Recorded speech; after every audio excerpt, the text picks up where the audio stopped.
سبحان الله وبحمده سبحان الله العظيم. ازيكم ايها الرائين، ايها الزوافين الاساطير، اهلا بيكم في القسم 32 من حكايه لوغان ماكلارين او لوغان القرمزي. فلو ما شفتوش كل الاقسام اللي فاتت هتلاقوها كلها متجمعه في القناه وفي قائمه التشغيل اللي هتظهر لكم دلوقتي حالا، وشوفوها عشان ما تروحش عليكم عظمتهم العظمه اللي بتحصل. ويلا بينا نكمل حكايتنا ونصلي على نبينا، وبنكمل بقيه الاحداث وبنشوف في غرفه اخوان قاعد قدام الكريستال وبيقول: انت عارف ده كمان يا جوردن صح؟ على الرغم ان احنا في حرب اهليه على الخلافه، الا انه جا الوقت عشان نتحد ونعاقب الخونه. اذا كنت عارف عنهم اي حاجه مش هيكون من الافضل تشاركوا علنيا مع بعضنا البعض. فبيقول له جوردن وبيقول لنفسه: اشاركوا معاك، جيت عشان تتوسل للحصول على معلومات لانك ما بتملكش اي منها عن ماكلارين، ومع ذلك بتتصرف بغطرسه شديده. وبيقول له جوردن: ما سمعتش اي خبر بيفيد بان قوه ماكلارين العسكريه اتغيرت كتير، لكن ربما هم بيمتلكوا قوة مشابهة للي أظهروها لما هزموا الألفيز. فبيتفاجأ أخوان كتير قوي وبيقول: صحيح مرت كم شهر بس من الوقت ده، عشان كده من المحتمل إنه زاد عدد المجندين بس عندهم. إذا الأشياء اللي لازم ننتبه ليها هي الوغد اللي ليه شعر أحمر من ماكلارين داك، لوغان ماكلارين، والأسلحة المزعجة اللي معاه دي على ما أعتقد يعني. فبيقول له جوردن: لا يا أخوان، في حاجات كتيرة ما شاركوهاش معانا بكل تأكيد. أنت فاهم أكيد مقصد كلامي صح؟ فبيقول له اخوان: قصدك ايه بالكلام ده؟ فبيقول له جوردن: ما تتظاهرش بالغباء، اخر اللي اشتبك معاهم كانوا رجالتك. هل ما كانش ده ويكن كاليا؟ ازاي ممكن يتعادل مع متسامي ويرجع فاضي كده المتسامي بتاعك ده؟ وبيفتكر هنا اخوان الشيء اللي حصل والساحر جن، وبيقول: انا ما اعرفش ولا اي حاجه. ويكن بيميل انه يكون مهمل في بعض الاحيان، فانت عارف ازاي هو اتهزم. وبعدها بنشوف الخطه اللي بتحصل، وبنشوف الهجوم اللي بيحصل على بطلنا هو واصحابه، وبنشوف العملاق كايل وهو بيهجم وبيقول: انا اخترق انا دفاعاتهم، وبيهجم بقوه شديده. وبنشوف ويكن بيقول: ثقوا بالرياح وتقدموا. وبنشوف كايسلون بيقول: واقفين المتساميين في الطليعه عشان يسدوا السهام والقنابل فلتستعدوا كل الوحدات عشان يضربوا النار. وبيستعدوا قوات ماكلارين عشان يضربوا النار. فبيقول كايل: الاقواس المستعرضه دي تاني ممكن تشتغل ضد الجنود. ولكن هنا كايل بيتفاجئ من حاجه وبيقول لنفسه: ثانيه واحده، رماة الاقواس المستعرضه دول. وبيدي هنا كايسلون الامر باطلاق النار. وبيكمل كايل بنفسه: هل كان في العدد ده كله منهم؟ وحرفيا بيطلعوا مئات بل الاف السهام اللي بتنطلق على كايل علشان تضربه. وبنشوف كايل بيفعل الهاله بتاعته كلها وبيفجر كل السهام اللي جايه عليه بسيفه العملاق، ولكنه بيلاقي ان الجنود اللي وراه بداوا انهم يتضربوا. وبيقول لنفسه بعصبيه: اللعنه، ما قدرناش نصدهم كلهم بعد كل حاجه. وهنا بالله اخو بطلنا بيقول: ايها الحراس استعدوا لاطلاق النار. وبيكون هو واقف على السور الشمالي الشرقي، وبيقول لنفسه: ما كانوش هيتوقعوا ده كمان، تسليم الاقواس المستعرضه لاكثر من 10,000 مدني وتدريبهم كمان على الاقواس. زي ما افتكرت اخي، انت بديع قوي بالخطط. وبعدها بنشوف كايل بيقول: السهام اللعينه والجدار اللعين ده لا يمكن انهم يصدوا طريقي انا كايل العملاق. وبيهجم على الاسوار علشان يدمرها. وبيقول واحد من الموجودين: المتسامي كايل جاي. وبيخاف كده. فبيقول له السيد جن الساحر: مش هيحصل ده ابدا. وبيطلع جولم عملاق فوق كايل، وده بيفاجئ كايل ذات نفسه، وبيضربه بعدها الجولم حرفيا ضربه اسطوريه بتغرقه جوه الميه. وبيقول كايل لنفسه: اللعنه، دول بيستخدموا السور نفسه كماده علشان يصنعوا جولم. وبيقول جن: لسه ما انتهاش الموضوع. وبعدها بيفعل الساحر السيد جن سحر الجاذبيه، وبيبدا يغير كايل لتحت اكتر. فبيقول كايل هو على وشك انه يموت: انا مش قادر ارتفع لفوق بسبب الضغط. وبيكمل جن: دلوقتي حالا هاجموا نص العملاق اللي موجود في الخندق، اضربوه. وبيضربوا بقيه الجنود السهام بتاعتهم على كايل اللي في الميه. اما كاليا فبنشوفه واقف بعيد بيتفرج على اللي بيحصل، وبيقول: قفشوك يا ضخم يا غبي. وبيقول لنفسه: بالحجم الكبير بتاعه ده هيتاثر بضعف تاثير سحر الجاذبيه العادي. سيء الحظ اكيد. ودلوقتي بعد ما بقى الراجل التاني في القياده في موقف دفاعي، مش هيكون عند الدوق بالتيمير غير انه يتدخل شخصيا علشان ينقذه. ايوه الدوق جوردن اتدخل. وبيقول بعدها السيد جن: ربما ما فيش ساحرين من الدائره السادسه هنا، عشان كده هيكون الهجوم سهل بالنسبه لي. وبيهجموا شويه جولمات فوريا على ويكن اللي بيتفاجئ منهم، وبيطلعوا الجولم دول القنابل بتاعتهم وبيبداوا يرموها على ويكن اللي بيقول: هل دي قنابل؟ هل فاكر ان انا هتخدع بنفس الحيله مرتين؟ وبيفعل ويكن طاقه العاصفه بتاعته وبيبدا يطيرهم، وبيقول: دلوقتي تقدم يا لوغان ماكلارين. فبينط بطلنا لوغان بضربه قويه جدا على السير ويكن، ويكن، وبيبعده ويكن بعدها لبعيد وبيقول له انت خدعتني كويس في المرة اللي فاتت. فبيقول له بطلنا لوجان لو ما بدأتش المعركة دي لكان الوعد تم الإيفاء فيه لو انت فاكر يعني. فبيقول له ويكن لسه مصر على الأكاذيب دي، وبيقول لنفسه في حاجة غريبة، واصطدم الراجل ده بهالتي فورا، فازاي هو لسه معافى وسليم كده؟ لازم يكون الاصطدام بهالتي بس يقطع أعضائه الداخلية. الهالة هي سلطة الدمار، فالقوة بتذبل قدام القوة الأكبر. دي مسألة بتخص مدى نقاء وجوهر الهالة، هل استخدم قطعة أثرية دفاعية؟ إذا كان الموضوع كده فصد الهالة مرة ورا التانية هيكون مستحيل عليه. خلينا ننهي الموضوع ده في الضربة اللي جاية. وبيهجم ويكن على بطلنا لوجان للمرة التانية، ولكن لوجان بيصد الضربة للمرة التانية كمان، وبيفاجئ ويكن كتير قوي، واللي بيقول لنفسه ازاي هو صدها تاني؟ دي مش قطعة أثرية أبدا، هو واجه هالتي بقوته وبس. وبيهجم ويكن كاليا على بطلنا من تاني، ولكن بطلنا بيصد الضربات وبيكون ند ليه، ولكن بطلنا لوجان بيبدأ يتألم وبيقول لنفسه زي ما توقعت. فده بيحط الضغط على الجسد. من لما شاهدت تجلي هالة ويكن كاليا في المعركة الأخيرة وتعلمت ازاي أتفاداها، بس مع كل ده كل اللي أقدر أعمله هو إن أنا أتجنبها وبس. هجماتي لا يمكن إنها تعمل فيه أي جرح مميت، بإن أنا هضطر إن أنا أتقدم في الخطة بعد كل حاجة. وبيفعل بطلنا السيف بتاعه، وبعدها وفي مكان تاني بنشوف جوردن بيقول عيش طويل وهتشوف كتير، بارونية ريفية محدش عارفها حتى وقت قريب بقت دلوقتي بتسخر من عمالقة الأمة دي، وفي النهاية حتى أنا مجبر إن أنا أسحب سيفي. وبيسحب الدوق جوردن السيف بتاعه، وبيكون باين عليه العصبية الشديدة، وبيقول لنفسه ولكن دلوقتي هتنتهي المسرحية السخيفة دي ومش هيفضل لبيت ماكلارين أي حاجة. وبنشوف جماعة الجولم وهم بيضربوا قنابلهم الكتيرة على إخوان وجماعته. فبيقول إخوان غريب أوي، للنظرة الأولى يبان إنه جيش الأمير التاني اتكبد خسائر أكبر بما إنه لوسر كايل بيتعرض للضرب، ففي الواقع جنودنا بيموتوا بأعداد أكبر، مش كده ولا إيه؟ وضعهم ما بيختلفش كتير عن وضعنا. يا ترى أنت بتفكر في إيه يا ماكلارين؟ وبنعرف إنه لما أعلنوا الفصيلين الحرب لأول مرة بالتأكيد دخل الكل في حالة من الفوضى الشديدة، ولكن مع بقاء شوية من الوقت استعادوا الناس شجاعتهم بسرعة وبحثوا عن حلول. واحدة منهم كان السور الضخم اللي بنى في سهول ماكلارين الجديدة، وأما التاني فكان، وهنا بنشوف فيليب بيرفع ايده وبيقول طيب ايه اللي هيحصل لو حاولنا نزرع الفتنة ما بين الفصيلين؟ فبيبصوا له كلهم وبيقول له لوجان نزرع الفتنة؟ فبيقول له فيليب انا فاهم انه العبارة تبان شوية مش كويسة، مع ذلك اسمعوني. فبيقولوا له يتكلم. فبيقول لهم فيليب ممكن يكونوا متحالفين في الوقت الحالي ولكن في النهاية ما فيش الا عرش واحد، بغض النظر عن مدى كرهنا ليهم. هل ده اكتر اهمية من التاج؟ وهل هم بيكرهونا اكتر ما احنا بنكرههم؟ بينما احنا هنتخلص من شوكة في خاصرتنا، هيكون من الكويس نحصل على القنابل والاقواس المستعرضة كمان. وبينما احنا في ده خلينا نخلي الفصيل المعارض يتكبد اضرار كبيرة، فده افضل حتى. اذا اللي هنعمله هو ان احنا هنسير المشاعر دي فيهم بلطف شديد، لازم نلعب معاهم بالطموحات المزعجة بتاعتهم شوية. فبيقول له لوجان انت تقصد؟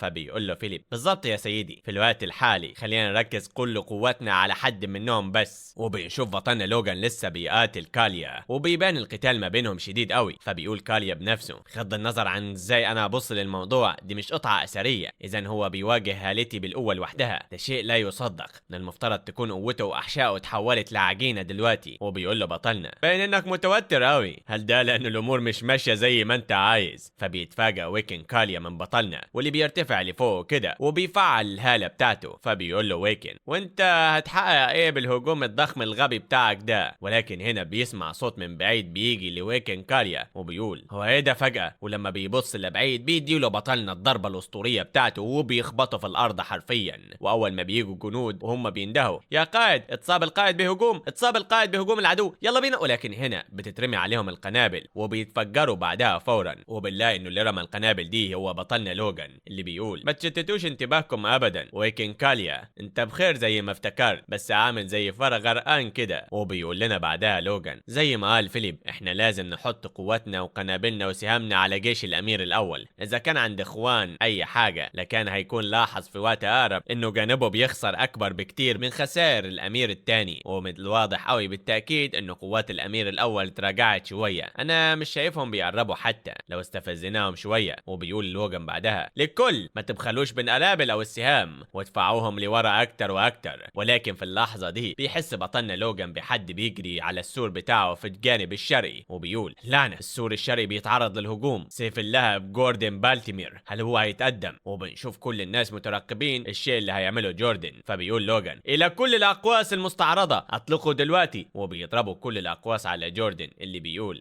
شوية حشرات مزعجة، وبيسكر دراعه بس كده وبيفجر المنطقة بالكامل بكل الاقواس اللي ما بتقدرش حتى تقرب منه. وبيقول باتريك لنفسه السهام اللي اصابت الهالة تلاشت وكأنها احترقت بالنار زي نيزك احمر، دي هي قوة متسامي. فبيقول لهم الساحر جن اتراجعوا كلكم دلوقتي، وبيفعل قوة العصاية بتاعته وبيفعل الجاذبية على جوردن بالتيمير اللي بيقول في ساحر هنا بجد، واللي بيرتض صنعت من قبلك انت يا الساحر مش كده؟ لا بكل تأكيد ده انت. وهنا بيقول لهم البطرياق انتم بتعملوا ايه؟ يلا ارموهم. وبيرموا كل اللي موجودين القنابل بتاعتهم على جوردن بالتيمير. وبنشوف بطلنا بيقول ثانية واحدة، المطرقة دي لنص العملاق كايل، لوسر كايل. وبيطلع كايل وبيصد الضربات كلها اللي جاية على جوردن وبيسأله انت بخير يا سموك؟ فبيقول له جوردن هل جيت عليا خوفا من ان انا اخسر قدام المتوحشين دول؟ واحد مني كافي للتعامل مع الوضع هنا، عشان كده امسحوا الاسوار التانية مع رجالة الامير الاول. فبيقول له لوسر لا ده في حاجة غلط هنا يا سيدي. فبيستغرب جوردن من كلام لوسر كايل وبيقول له قصدك ايه بالخطأ؟ فبيلف له كايل وبيقول لسبب ما مش شايف قوات الامير الاول ابدا قريبة مننا، دول مش مرئيين لينا، باين انهم بيتراجعوا. وبعدها بنروح عند اخوان اللي بنشوفه واقف مع ويكن كاليا وبيقول ما تختارش ابدا في فهم الغرض من الحرب دي يا جوردن، فمن خلال الحرب دي هنستولي على سلاح ماكلارين الجديد ونستنزف قوات فصيل الامير الثاني ونحط سمو الامير الاول على العرش.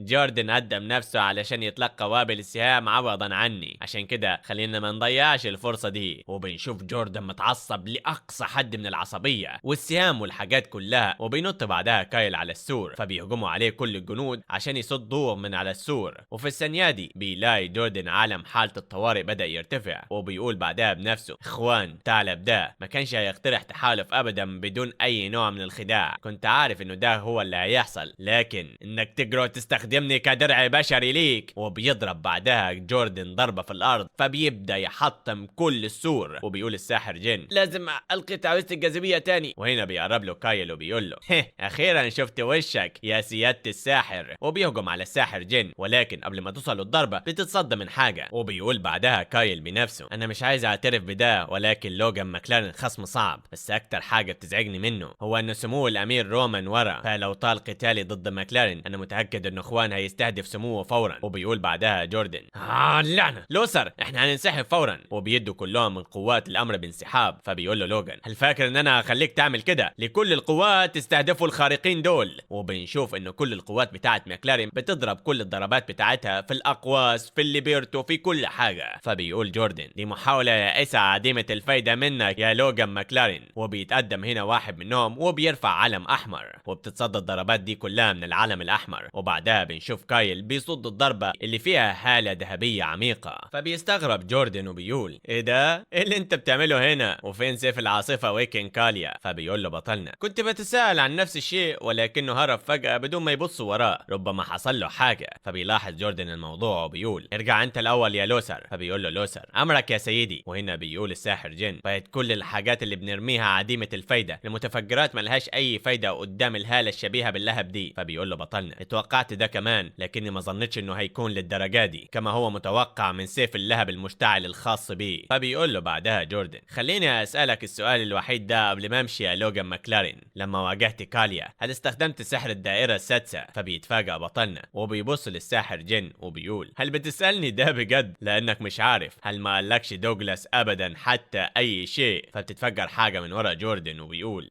فهمت، انت خدعتني من البداية يا اخوان. ما تطمنش لانك اجبرت كل الفصيلين على الانسحاب يا ماكلارين، موعد موتك اتأجل وبس، انت فاهم؟ وبينزل بعدها جوردن وبينسحب. فبيقول البطرياق باتريك هو اتلقى كل هجماتنا بنفسه وانسحب بالنهاية على الرغم ان هو عدونا الا انه بيصير اعجابي بجد. فبيقول له بطلنا بالظبط يا ابي، لكن خطتنا مشيت بسلاسة زي ما هو متوقع. ادرك اخوان انه خسائرهم كانت كبيرة قوي وتخلى فورا عن هدنته علشان ينسحب. وبالنظر للسؤال اللي سأله عليا بالتيمير من شوية فبين انه اخفى حقيقة امكانية تطبيق سحر الدائرة السادسة عنه بالكامل. وهنا بنشوف هينكل بيقول كشف انعدام الثقة بين الفصيلين عن نفسه ببساطة، دلوقتي لو دمر اي حد منهم التاني هيكون الوضع ده افضل لينا. فبيقول بطلنا وهنتأكد من حصول شيء زي ده احنا. فبيقول له باتريك لا تضطر تعمل الشيء ده بعد كل حاجة. فبيقول له بطلنا بالظبط يا ابي، هنتحرك لما يجي الليل. وبعدها عند الليلة وعند عند ضواحي معسكر جيش الأمير الثاني في الجبال الشمالية. بنشوف واحد بيقول إذا صاحب السمو موجود حاليا في السكنة المركزية. فبيقول له واحد من الجنود أيوة، قال إنه لحماية سمو الأمير رومان فهيحصل شيء زي ده. فبيقول القائد